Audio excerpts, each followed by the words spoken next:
Oh, this is interesting because I'm usually a plot person, but um, I'm gonna do a sort of mostly plot. But the other thing is when I know that I have a story like ready to write, that's what it's because I have a character figured out, or even more specifically, a character's voice.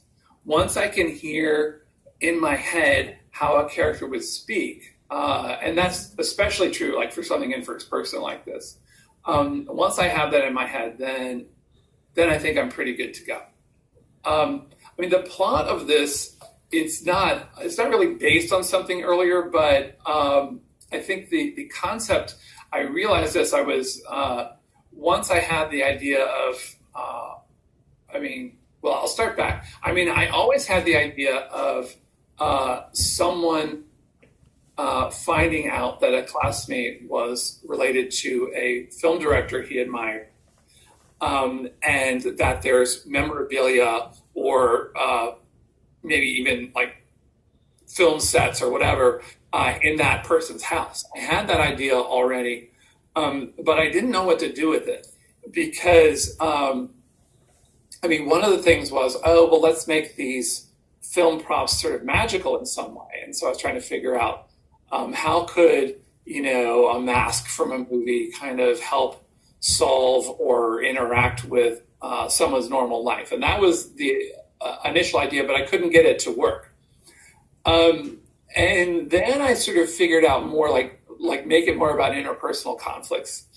And the sort of distant model for this, there's a novella by Henry James, who also wrote a great ghost story called Turn of the Screw. If you haven't read that, you could consider it.